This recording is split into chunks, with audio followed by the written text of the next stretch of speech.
Hey, everybody, and welcome back to the Illumineers Quest podcast, where we talk everything Lorcana. I'm Zach. And I'm Jacob. And thanks for coming on this journey with us. And oh, what a journey it's been in the Azurite Seas. Oh, yeah, man. I mean, I think I've tested more this set than I ever have before. Like, Same. it's been nuts. And I'm not even going to Continentals, so I can only imagine. Yeah, I definitely have too. And testing has been underway because we had our first local tournament yesterday.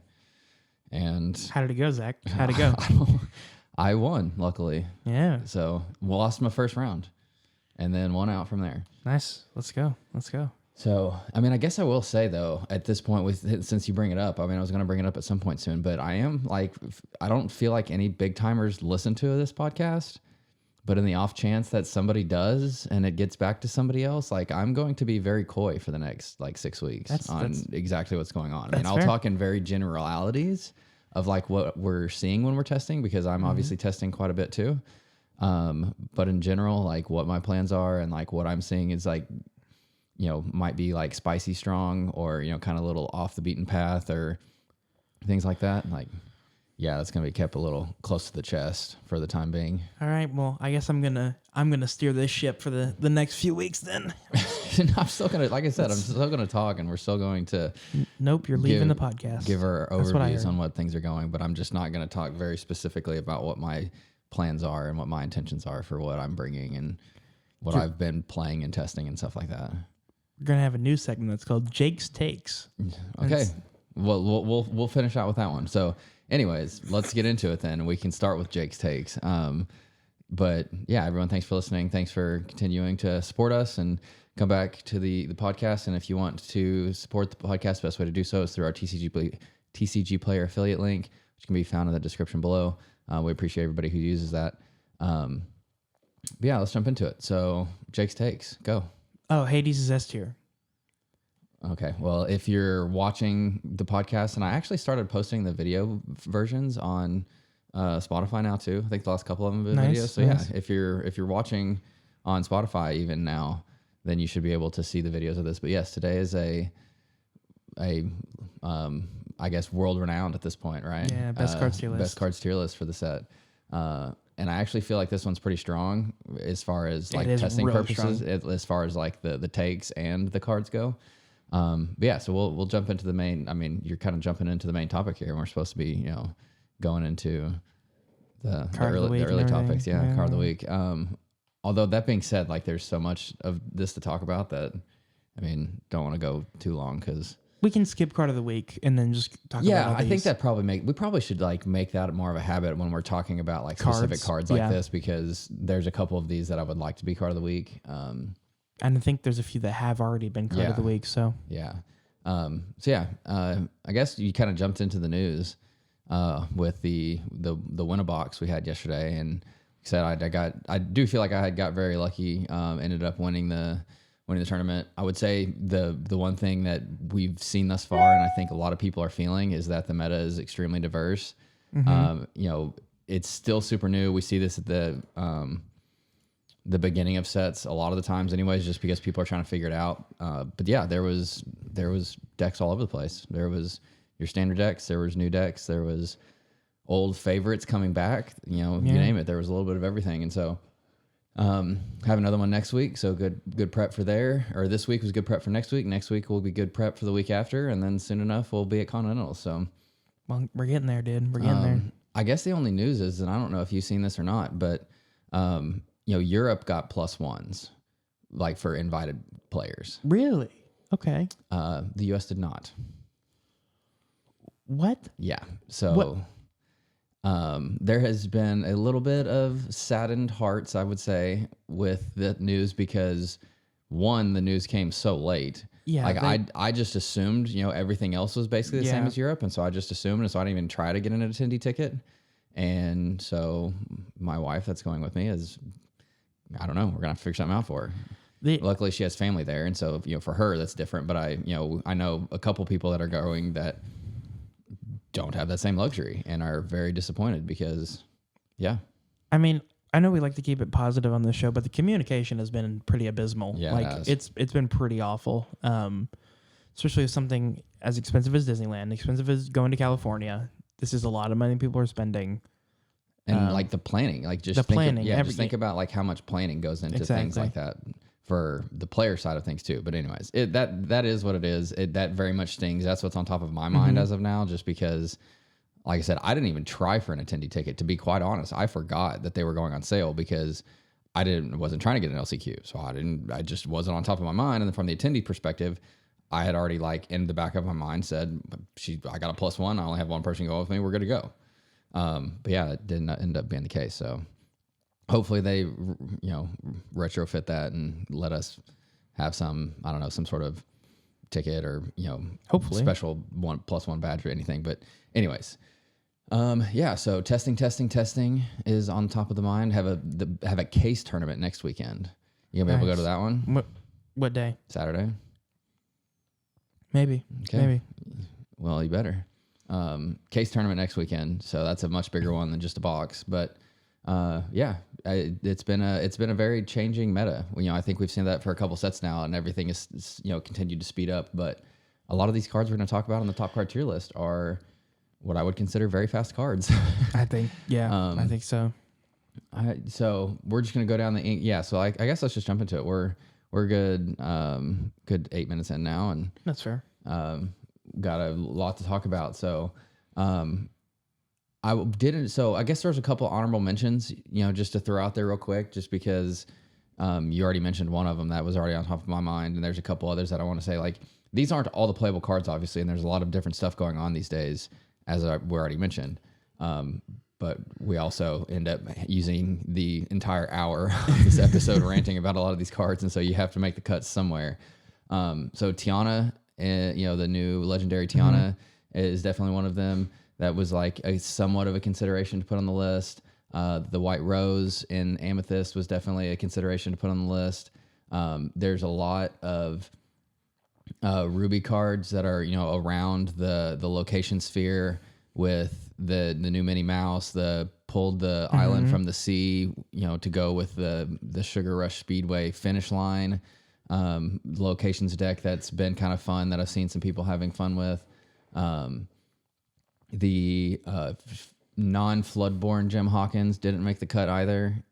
But when you consider the Floodborn version being, pretty solid, you have to have the non-shift version as well. And so, I think there's quite a few cards in here that are obviously still very solid, but these are just kind of some of the notable ones, and trying to keep it, cross ink parity. So we're not just talking about like all emerald cards or I don't know, all amber cards or whatever the case might be.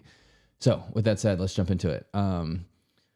First one being, we'll just start off with the legendary. Why not? Simba, it's Pride Protector, right? I think so. I'm looking at it, but it's very small, and so I didn't have the list pulled up on my phone yet. Let's go with Pride Protector. Yeah, Simba Pride Protector. He's the 4-cost, uninkable, 4/4 stat line, quests for 2, and has the crazy fun ability that says whenever you, at the end of your turn, if this character is exerted, you may ready the rest of your characters. So, in other words, you have a even stronger bodyguard, because it's like not only does it protect your other characters, but even if they fight through this pseudo bodyguard, then they can't then attack everything else under him. It's a better bodyguard. So, I really like him. I think he has a lot of good shift targets too. I guess 2 steps back real fast. Have you been watching any of the cross-continental games? I've been trying to catch what I can. Yeah. There was a play that Frank Karsten did in the mirror match where he put bodyguard Simba, the cub from set 1, in bodyguard position, and then shifted in the same turn so that it was already exerted, and then readied the rest of the characters on that same turn. I literally was like, oh, like I'm not even kidding. I was like, oh my God, that is such a baller play. That's nuts. So yeah. I really like this one. I don't think it's S tier because there's just some cards in here that are just like utterly insane in the current meta. Yeah. And so I think it's a solid A. I don't know. I think depending on how the rest of this shapes up, I might say B, but A just seems really, really strong. I mean, the 4/4 stat line is like, very like chef's kiss where you want it to be as well. Yep. Shifts for 3 is really solid. I like Simba a ton. I think it's fair. I mean, I agree with everything. Yeah. Yeah. Okay. Well, we're off to a solid We're start then. We'll see. We'll see. Okay. Well, Lilo is the second one, and I want to know what you think about this one because my thoughts were like insanely high, and I was like, that's kind of mid. And now it's changed again, and so I want to see where you think it is too. But Lilo, the escape artist, is a 2-cost inkable 1/2 stat line quests for 2. And has been dubbed the zombie Lilo because she has the ability that says at the start of your turn, if this card is in your discard, you may play her and she enters play exerted. So I think it's really nice because like you can probably at least like after turn 5, turn 6 in the decks you're playing her in, probably play her down every turn, which I think is really nice. Like, so I mean, I think I've been lower on her the entire time, but I can see where she's useful. That's where I'm at. I think this gives your like songs decks that have lost their reach. You were on Plied Lands a little bit to finish out the game and like set 3. There were some flutes thrown in there to help close out the game that like helped you get across that finish line. I think Lilo's that new like staple because most of the time, Amber Steel, if you're doing your thing, you get off to a massively fast start. You have a ton of board control, and then you try to finish before 7. Or you can be prepared or get board wiped or have, a lot of disruption come into your game. I feel like there's a ton of cards this set, and we'll talk about some of them here, that you really don't mind overextending into a be prepared. Like going into turn 7, like if you just, this is, like a very world-class scenario, but it's like, okay, I'm just going to put 2 Lilos on the board. Yeah. You have it and cool, it doesn't matter. I'll just play them again next turn, or you don't have it and then I just win. And so like Lilo is one of those characters where I don't think it's a big deal to like overextend into a be prepared. And so for that, I think she's like a solid A tier too. I think she gives the decks the reach. The songs decks have historically been, considered kind of high rolly because, you find your whole new worlds.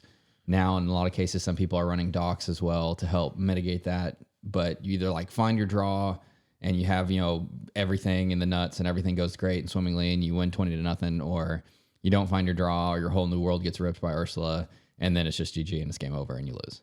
I feel like she mitigates a lot of that because if you can get to like 12-14 and then you're playing a couple of these every turn because they're there and always available, then that just gives you a lot more opportunities for your opponents to like have to continuously answer threats. She comes in exerted, does she not? She does, right? But if your opponent's be prepping your board, then you don't care. Yeah.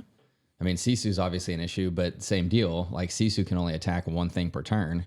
And so, they have to, if you have 2 or 3 of these, then they just have to continue Sisuing, or eventually you're going to have one that, can quest and can close out the game. So I think this one's super strong. Okay. Okay. And speaking of cards that you don't mind overextending into, I guess for the audio listeners, we'll recap real quick. We just have 2 in Amber. We got Simba Pride Protector and Lilo Escape Artist, and both of those are an A tier. So do you have any qualms with Lilo being an A tier? I do. I could see it on your face. Yeah, I think it's a bit high. Did you not just listen to my argument? I did. And you have a disagreement with that argument? Yes. Okay, what's the disagreement? I just think it's too small of a body in the later game to worry about. Like, but it's just like, think about a Amethyst Chromicon, except your opponent's not drawing with you. The whole hyper aggro like archetype was built on the thing, okay, I'm going to play 2 things per turn, and you have to answer 2 things every turn, which can be hard at times. And so if you're playing a Lilo and something else every turn, then they have to answer 2 things every turn. I understand where you're coming from, but I don't think that's A tier. We'll revisit then, because Okay. I don't think there's anything. Well, I don't know. There's actually a lot of good cards on this list. Okay. I don't know. Maybe it's B. It's B. It's B. It's A. No, it's just to argue with you, it's A. It's B. Okay. Or C. Moving on to you're on some serious like hallucinations now if you're thinking it's C tier. Yeah. Okay. Moving on to Amethyst Diablo. So what was initially thought to be another shift target for the legendary Diablo has very much taken its own life. The Obedient Raven, the 1-cost inkable 0/1 stat line quests for 1, and says whenever this character is banished, you may draw a card. So I think Amethyst overall, because when we talk about 1-drops in Amethyst, now this adds to like kind of like the Pascal that's kind of faded, but Chernobog's followers, Magic Broom, Diablo, like they'll kind of fit within that realm of the Amethyst 1-drops. And like basically for the longest time it's been just pick what you like best, you know, like whatever you're most comfortable with, whatever matches your play style best. Yep. Go for that. This one, Diablo, I think Diablo's really dang good. I do too. I think you have to be more like specific on when you're playing him because it gets you a card, not like Broom or not like Chernobogs. Like they might not get you a card. This is getting you a card. The difference is this is always negatively trading every time. Yeah. The positive is again, and I can think of a lot of scenarios where again you're overextending into a Be Prepared. Dump a couple Diablos on there. Don't care. Because if you get Be Prepared, then fine. You get a couple most likely better cards back. If you want something to buff with Crab and to swing into something else, to then banish that thing, you get a card from it. Yeah. So I think you can't just like dump this on the board and like assume it's going to be good because if you get negatively traded enough times, then your opponent's going to have a much bigger board than you. But that being said, it's insanely strong. Yeah, I mean, I'm gonna go. I really want to put this one A tier. Switch Lilo. No. Yeah. I really want. Listen to me. I really want to put this one A tier, but I think you can't because again, you have to be very strategic with how you play him. Lilo, you just play her and she dies and you bring her back. There's nothing incredibly strategic about it. You just play her and she keeps coming back. All right. All right. Fine. Let's move along here. Guys, I would like to just really thank Jake for all his time as the podcast host with me. He's probably going to end up quitting after this one, and this will be his last episode with me. So let's everybody give Jake a round of applause and thank him for his time. I love you guys so much. Thank you guys. Thank you. Okay, Genie, let's just go ahead. Okay. Let's just go ahead and throw Thank him. God. Throw him on up there. Okay, he's an S. Okay, thank this God. might be the best card in the set. You know, and we talked when we started that there's Sail and there's Go-Go and there's Calhoun, and I'm not trying to spoil anything, but there's like a lot of like insanely impactful cards in the game. I just don't think there's one more so than Genie, and I'm not saying that he's the best card in the set. I'm saying that it's just incredibly hard to play around. You know, if there was ever a time for Zeus to make a comeback, let me tell you, Zeus is making a comeback because of this card. Or just play Ruby, and you're in good shape. But other than that, but there's only so many things. Like again, I'm just throwing out scenarios here. Like if you're playing Blurple, I don't know, just making stuff up. I mean, there's going to be other things that you want to remove too. Like eventually you run out of removal. Like that's the whole thing, is that there just continues to be more and more things that need answers. Like Diablo and Genie. I don't know if there's a deck that plays Diablo and Genie, but Diablo demands an answer. If you use your Brawl on Diablo on turn 3, turn 4 Genie. You got another one? Probably not. yeah. So again, I agree. I don't disagree with that at all. I think playing Ruby and playing Genie is a very, proactive, reactive thing, because you play Genie, you get Brawled, it feels bad, but they also took a turn off to do it. You draw a card. Yeah, he replaces himself. So that's like worst case scenario. Best case scenario, he's got 4 health and is evasive and quests for 2 and gives you a card. Yep. There's not many clear answers outside of Zeus. And again, most people were off of Zeus at the beginning of the set. I would imagine that's changing pretty rapidly. I would think so. I think it deserves a spot in S tier. To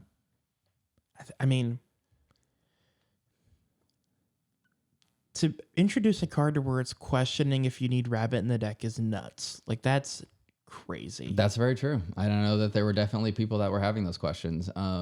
Personally, in the deck I'm playing, I've split 3-3. That's where I'm at the moment. But yeah, I think that's fair. I think Artabax was doing that. So took a little bit from my boy over there. It's just insane. It's one of those cards that just runs away from you because it's not easy to remove.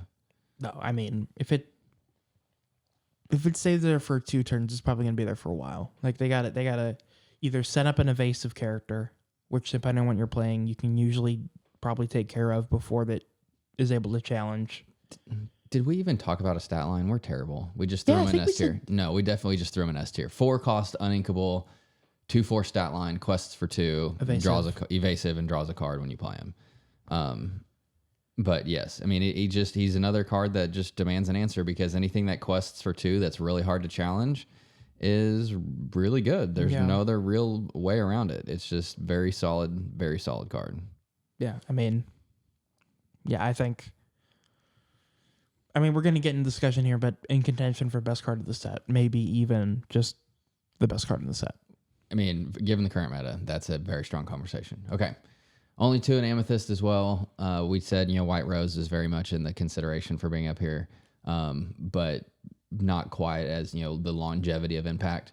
But anyways, Amethyst ending with Genie in S tier and Diablo in B tier. Switch Lilo and Diablo, and then we're good. All right. Sounds good. I will do that right now. And they're switched. Okay. Moving on to Emerald. I'm going to kill him, but whatever.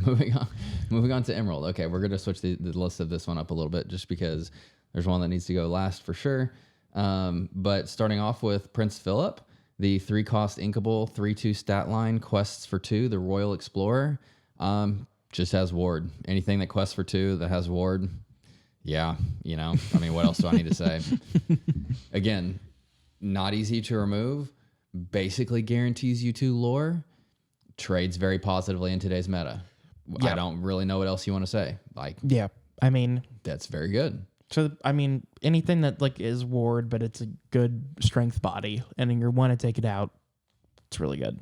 I think this is just like a solid B tier player too. Agree. I don't think he's like a game changer, but he's like an extremely strong supporting player. I agree. It's kind of in the same situation as Bonsai. Like, not necessarily what you're building your deck around, but a solid card. It's an insane card, yeah. Okay, Gazelle. So this one definitely snuck up on me. Did I play this one against you in the sealed event? So that's the interesting part, because that's when I first realized, oh, maybe there's some legs to this, was in the sealed event. Did you play it or did I play it against you? I played it against you. Okay. I couldn't remember. I just remember that it was played at some point in the sealed event and I thought it was in our match. But Gazelle's the 2 cost, 1/2 stat line, quests for 1, but has the ability that says when you play this character, chosen character gains evasive until the start of your next turn. So it's not like the set 1 Tinkerbell. Because initially I was like, oh, just set 1 Tinkerbell's got better stats, quests for 2. Yeah, it's a little bit later. But then the more and more I thought about it, I was like, well, like all these things that you're wanting to do, like the quicker you can cheat them out, the better. And then on top of that, it's until the start of the next turn. This is just another Diablo answer. Like everything. It's a Genie answer as well, I think. It helps with that. Yes, it helps with Genie. This is one thing that can just utterly catch people off guard or put more pressure on for them to have other types of answers that they may not currently have. So if you're, at 16, 17 and you quest with, I don't know, something, just say Lilo, for instance. I mean, I don't think anybody's playing Amber Emerald these days, but you quest with Lilo, you throw an evasive on her and say, okay, now deal with her. Since you brought him up, I want to bring up the Diablo conversation here real quick, just to talk about the current state of it. How do we feel about it? Because there's a lot of people, voicing their opinions on this, on if he should be banned or not. I think there's a lot of other issues that I don't think it's Diablo necessarily that's the issue. I think you could fix him, but I think you could also deal with Cove. You could also deal with the free shift. You could also deal with like the 1 draw per turn, like just limit it to 1 draw per turn instead of like 4 draws. Like if you're digging for answers for Diablo and they're just sitting there drawing with you, like that's the issue. I think there's multitude of ways to fix it. Also giving you better answers to Diablo like this, I think helps. Yep. I think Emerald Steel, at least locally, is not really being developed currently. Sure. I don't know if that's the case widespread or not, but I think we could very much be in one of those scenarios where everybody's kind of just like trying out all the new stuff and forgetting about Diablo, and then Old Faithful will come back like at Continentals. It's going to come back to Continentals, yeah. So I don't know. But anyways, Gazelle, again, like this is a solid card. Like it's definitely could be slept on. I don't want to say this is an A tier because again, it's not like a game changer, but this is one of those that can just completely catch your opponent off guard. They're playing around. Like again, Diablo, let's just use that example. It's like, oh, they don't have anything evasive on the board. They do have a 2/2, whatever stat line character on the board, but they can't take me out because it's not evasive. You throw down a gazelle. I mean, you mentioned Banzai. Like imagine you play him on 2 and they shift Diablo into Cove on 2. And it's like, cool, like I'm safe as could be. Like I'm just chilling. I've got this game on 3, you play Gazelle and banish the Diablo. Yep. It's like, okay, cool. Now we're even again. Now we're And so I just think it's one of those like really tempo swing plays that some people might not see coming. Depending on how like rampant this runs, then I mean, obviously it becomes a little bit more like I have to play around it, but I mean that ability on a 2-drop Inkable is awesome. Is insane for sure. Emerald Inkable, am I right? Crazy, right? Hey, speaking of them. Speaking of Emerald Inkables, we get to the creme de la creme, the Go-Go Tamago, which is awesome. What do we even say about this card? We say it's one of my favorite characters and one of my favorite movies, and that it's awesome to have that as one of the most powerful cards. Yeah. So 2-cost Inkable, Go-Go Tamago, quests for 1, 2 strength, 2 willpower. Is evasive, another Diablo answer. Just like if you got to throw it down on 2, throw it down on 2. But has the ability that says when you play this character, you may pay 2 ink to gain lore equal to the damage on chosen opposing character. Let me tell you what, those Tamatoas and those Hirams that are out there just doing their thing with 4 or 5 damage on them are a liability now. Yeah. Yeah. I mean, whew, it's crazy. I mean, this completely, as soon as like we first started talking about this card, it's like, oh yeah, this kind of changes how you play the game if you're playing against it. Like, it utterly changes it. It's nuts. It changes the way you build your decks because it's like, okay, I'm just going to build a bunch of low willpower characters. Like this is why I think Lilo's strong, because she's quests for 2 and always comes back. And guess what? You can only put 1 damage on her for Go-Go to hit. Sure. That's fair. Tamatoa, you can put 5, 6, 7 on that bad boy. And that's game. Like there's very different math. It's how do I banish this Tamatoa or this Hiram so that I can stop them from drawing? And now it's, can I just like let it live? Fox crab this Tamatoa to put 7 on it to then come up with a dime afterward, or to come up with a Go-Go afterwards to just hit him for 7 and call it good? Like there's very weird things where they become liabilities, and popsicles help for sure, but they can only do so much, especially when you're wanting to use them to draw. Yeah. It's like, now it's like, okay, do I leave this 4 damage on Hiram, or do I in quest and banish the popsicle, or do I use the popsicle to heal and not draw? Genie and Go-Go are definitely like in that Ursula, Diablo, Pete type realm for me of just like, you have to be ready to answer these cards or to be able to play around them. Because Pete, you don't really have to answer. You just have to be in a position to like play around what his effects do. And yeah, Go-Go's just that good. That simple. Yeah, it really is. It really is. We'll just come back to that one at the end. I think at the creme de la creme. I think in terms of like, if we're talking rankings there in S tier, I think in terms of just how much it changes the game, Go-Go is the top card. Yeah, probably so. Okay, so finished Emerald there. We've got Go-Go at S tier, and we've got Gazelle and Prince Philip at B tier. It's crazy how good B tier is. Like B tier, we're usually like, you can play it, like it's fine. Yeah. But here it's like, nah, you can play these cards, and they're massive supporting characters. And remember, this is best cards tier list, so even the stuff we got in the bottom tiers are playable. Still good, yeah. Except one card, but we'll get there. We'll get there. Get there pretty quick. So yeah, why don't we just get there? Okay. Hades, or in Ruby, one of the new legendaries of the set. So again, on the reason I'm leaving the podcast, Zach is continuing to give me crap for my. Did you say this on the podcast? Yeah, you did say it on the podcast. Yeah. Okay, so if you missed one of the recent episodes, I forget which one it is. Jake was talking about how Hades isn't really that bad, and I said it was worse than Gantu. Okay, so first off, you pay 5 for Hades, does nothing. You just play him. Secondly, you pay another 3 to banish a chosen character. Oh, but also you have to banish one of your characters too. That's right. So 8 to banish, 8 plus a character to banish one of your opponent's characters. Good. Yeah. So this is when we were talking about the market. I remember now. This is when we were talking about the market. Oh, that is, yeah. Because I was like, even the legendaries aren't that bad. Even the bad ones aren't that bad. And you're like, oh, what about Hades? I'm like, oh, he's not that bad. I think this one's down to like a 75 cent legendary. Gantu's still like a couple bucks.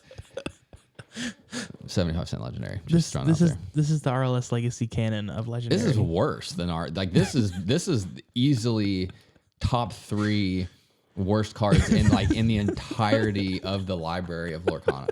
Like it's just that bad. Like I want to know who designed this card and thought this is good, and I want to understand the thought process behind that, so that I can see what I'm missing, because I'm clearly missing something. It's because of Prince Eric.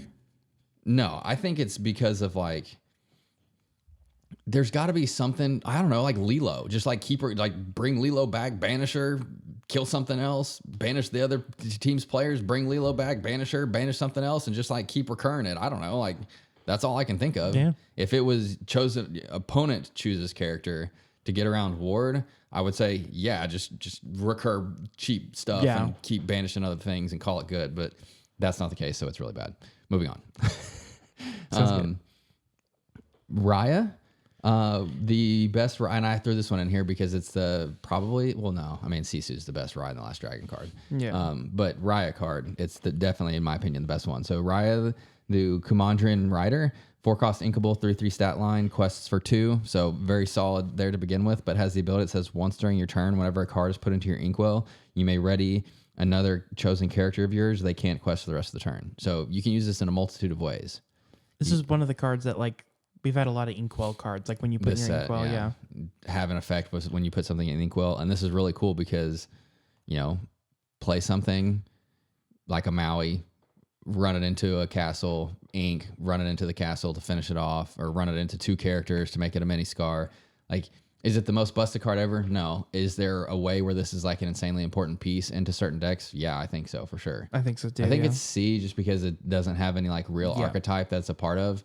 But this is one that I've definitely been experimenting with to try to figure out how to abuse, because if you can like have some weird Ruby Sapphire deck where you're just like constantly doing crazy things, like with the Speedway and moving things and redding them up and moving and doing other things to exert, or using Hades to do his ability twice because he's not questing. Like, I don't know. I'm just making stuff up. But bro. the point is like, anytime you can ready characters to either sing again or to challenge again or to like move or use abilities again, like that has a lot of potential. So she could easily be S tier in a given meta, in my opinion.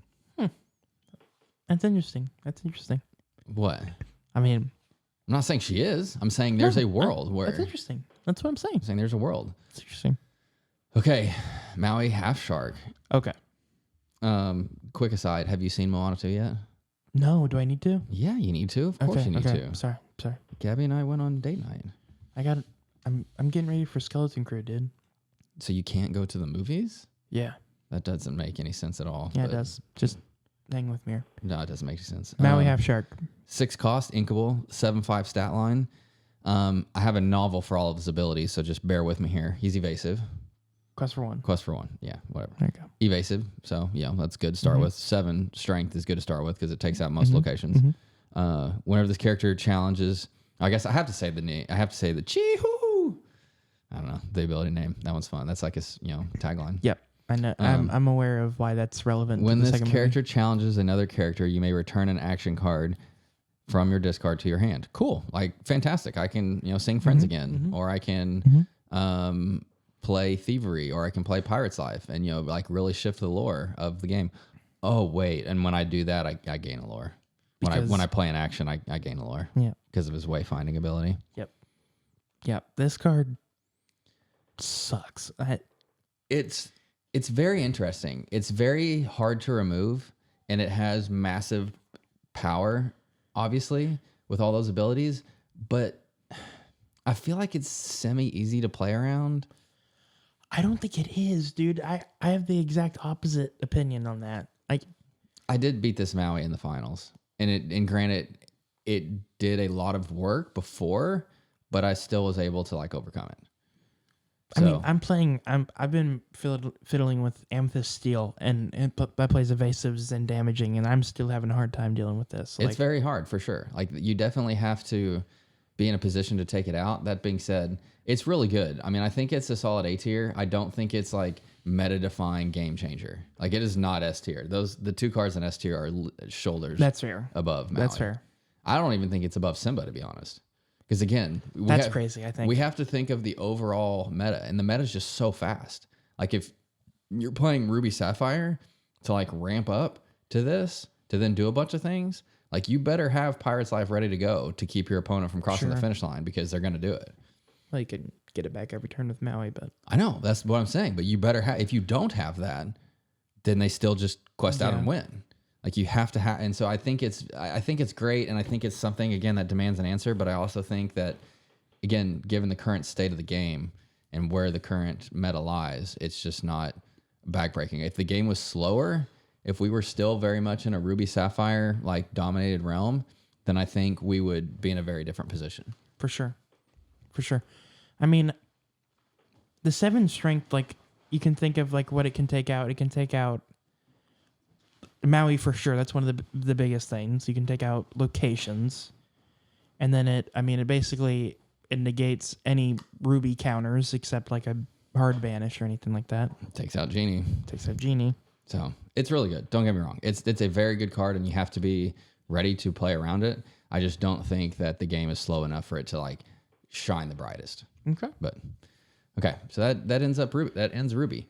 We have Maui Half Shark at A tier. We have Raya at C tier and Hades at D tier, which might as well be Z tier. Yeah, that's fair. I just didn't rename it before we started because I didn't want to give it away. That's fair. Okay, moving on to Sapphire, which it's a weird one because again, we'll just shoot straight here and start with Sail the Azurite Sea. 2-cost inkable action that says draw a card. You may ink a second time this turn, or you may ink again. Am I wrong in saying this was a really overhyped card? No, I think this is as good as it was thought to be. I think the meta is just so fast that if you're not playing a character on one, because again, we're just assume Ruby Sapphire here, or we'll say Sapphire Steel, Ruby Sapphire. If you're not playing a character on one, you're playing a Popsicle or Force Sphere. On 2, you're playing Sail. What if on 1 your opponent's playing Daisy, on 2 they're playing Lilo, and you don't even have a character on the board? Yeah. Like, what are you doing? What are you doing? Like, what's your plan there? Exactly. To get to be prepared, and then be prepared so Lilo can just come back and keep going? See? Still not very good, but okay.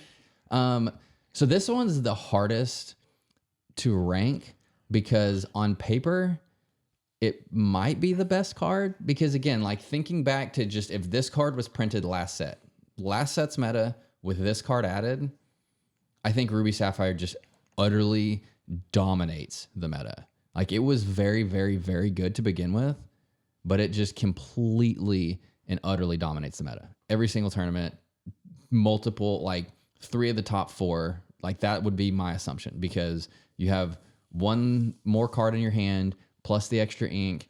Discard is in a serious amount of hurt there because you're to brawl faster with the additional card. Like you just got it. So I don't, but in the current meta, you can't just take 2 turns off ramping. You just can't do it. And I mean, I think we're doing it within the context of the meta. Yeah, so I would say C. I think it's... Yeah. Yeah. Okay. Does that hurt you? Yeah, because it's that good. It really is that good. Yeah, it really is. Like if we were to do a on paper meta, yeah, I think you have Maui Sail S tier. I think you have Simba S tier, I think. And probably not. Okay, but just disagree with me. I think Simba, Genie, Lilo are still probably A. Diablo might even be A. I don't know, but yeah, I mean they're definitely, like, on paper it's S tier, but I can't disagree. It's in today's meta. Yeah. If your opponent's playing a massive threat on turn 1 and a massive threat on turn 2, like Amethyst Steel, turn 1 you play Maleficent, turn 2 you play Smee, and your opponent's sailing. I mean, the only saving grace it has is that you can use the ink that you do again this turn. So, like, if you're playing Sapphire Steel and you sail into cannons, like, that's not terrible still. But you're still just being reactive on everything you're doing. So, anyways, moving on. Last one. There's a couple other ones. I guess I didn't note, like, Baymax, the legendary Baymax.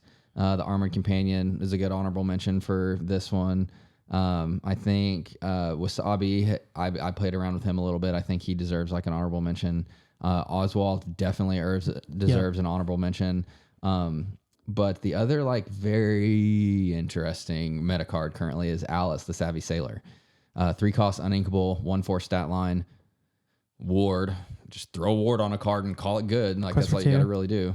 Quest for 2, and then has the ability that says whenever this character quests, another chosen character of yours gets +1 lore and ward until the start of your next turn. Now, if we're talking on paper cards like we just were, this is... You want to protect your Hiram for a turn? Play Alice on 3. You want to protect your Beast for a turn? Tamatoa from Go-Go? Play Alice. Yeah, I mean, it's insane. I think in a Fox-less world, this might be the best card like in the game, bar none. I think Fox very much changes That's fair. the equation because it just trades incredibly favorably into this and can do it on turn. I don't know. This one's a tough one. I think this one's either B or C. It might be the best B. I think I'm fine with best B. That's fine. As long as we move Lilo down. But no, I still think where this is finishing out. I think Lilo's right where she deserves to be. yeah, It's insane. It's so it's disruptive. I want to Medusa your Hiram or your Beast, or Brawl your Hiram, or Sisu your Hiram, or whatever the case might be. Well, guess what? You can't. Like, it just ensures you get that extra activation for that draw that you need to just like keep the tempo going. And she's really good. Yeah. Really good. Yeah. So, okay. So those are the two Sapphire ones. B and C. Have Alice at B and Sail at C, which again, and I think in an alternate universe, those are both S tier. Like, I think we can look back. I honestly think we'll look back in a couple sets when the meta slows back down, and those are both S tier. Mm-hmm. I agree. So, anyways, moving on to Steel. Man, we're flying through this. Moving on to Steel, we've got 3 fun cards. I'm going to start with Calhoun though, actually, because I just want to mention real quick because Steel's really interesting because like on paper, it's not like they have nuts abilities or anything. It's just the entire package, their stat line, their costs, inkable. Like it just. I think Steel has very much reinvented itself. This set, I think it was very much known for like decent bodies and good damage, songs. And now it's very much, these are like really strong characters that you have to have answers for. Yeah. Or they can run away with the game. Like Gantu is probably a good honorable mention. Just 5 cost quest for 4. I mean, like that's just insane. Yeah. But yeah, Calhoun, in a fast-paced meta where everything is trying to go sideways and get a lot of lore really quick, can answer very favorably and get you lore. So Calhoun is the 2 cost uninkable, 3/2 stat line, quest for 1, has resist on a 2 cost body, and also says during your turn, whenever this character banishes another character in a challenge, gain 2 lore. So mini Robin Hood, all of the little fast stuff that's in this very quick meta that we've been talking about, banish, get 6 lore. This card, like when I read it the first time, I was like, this doesn't seem right for a 2 cost. It's like... Oh, it still doesn't. After playtesting I agree. With and against it, it's nasty. It's like, how does this thing even exist? Because it's going to trade positively into most things. Like, unless you're... And a turn 2, yeah. Yeah. I mean, it's going to take out your turn 2, like, Smee. Like, are you really trying to throw your Smee into it? Probably not. Fox, Crab, Goat. I'm trying to think of, like, your other, like, 3, 4, 5 cost cards, like, on this list. Prince Philip, Gazelle, Diablo, Lilo, Go-Go, Raya, Hades. It trades with all of them. And lives through most of those trades with them. Yeah. I mean, it's a really good card. Yeah, so it's, again, in a fast-paced world where things are trying to trade positively and continue questing to finish out the game, she can be an utter annoyance. And it's really... I think this is the other S-tier one in the set. I agree. I do agree. It's insanely gross. I agree. Given the current context of the game, this, again, I could see an argument where somebody says this is the best, and I wouldn't disagree. No, I don't think anyone's going to disagree with that. I mean, Calhoun, I mean, It's insane. it's a great character too that I've wanted a good card for. So like, it's awesome. Yeah. Okay. Moving on. I'll start with Jim. We'll go with Jim because I was super high on him at first, and I still am really high on him. Again, I think he's just like outside of his metagame. Jim, the rigging specialist, is a 5-cost uninkable, 5/5 stat line, bonkers. Shift 3, 5/5 on 3. Whew. I mean, that's insane. He also does 1 damage on play. That's pretty cool. Yeah. You know, we're talking about all of these little small things that are kind of running rampant with people going wide. Just, you know, throw 1 damage on it and banish it and call it good and keep moving. Quest for 2, nothing to sneeze at. Mm-hmm. I think his 5/5 body in today's world is a little bit of a liability with Go-Go. That's the problem that I found. Yeah, that's is fair. that you throw forward damage on him and say, now I'm just going to sit here until I got a couple Go-Go's and just keep bouncing Go-Go and call it good. Shout out Mo, my testing partner that is also going Continentals. Yeah, he made me not like Jim near as much because he was just like, I'm going to play this Go-Go and get 4. And so I think it's really, really good. I think it's got to be like low B though, just because again, in the current meta, it's just kind of that's fair. sad, unfortunately. That's fair. Okay. Last one, moving on to Pluto. I think people figured this one out really fast. They did. Usually cards like this don't get figured out very quick, but Pluto, the guard dog, is a 4-cost inkable. 1/5 stat line, quest for 1. However, has the ability that says while this character has no damage, he gets +4 strength. It's very much in the Lawrence realm. And he's also a bodyguard. So throw out a 5/5 bodyguard that you have to somehow fight through. In your Steel Song world, just, you know, throw him into something, banish positively because 5/5 is going to do it. And guess what? Heal him back up to full. I mean, the one problem with him is something you just mentioned, and that's Go-Go. He has 5 willpower. That's the one problem. Yeah, I think the difference is on Pluto specifically is that he goes into a deck where things are healed and they benefit from being healed. And so you can't play into that necessarily because it's like I can't throw 4 damage with a Fox onto Pluto to then get the 4 Go-Go damage because Rapunzel might come and wreck my face. That's fair. So agree. That's something you have to watch out for in a very close, like back and forth game. I think the difference is, you know, the current Amber Steel. I think there's very many variations of the game now, or of the color combination now. But all of them run Rapunzel. And so, you know, if you're trying to go wide quick and refill with Doc or Wheel or whatever, you can't just leave the damage on Pluto so that it can get healed.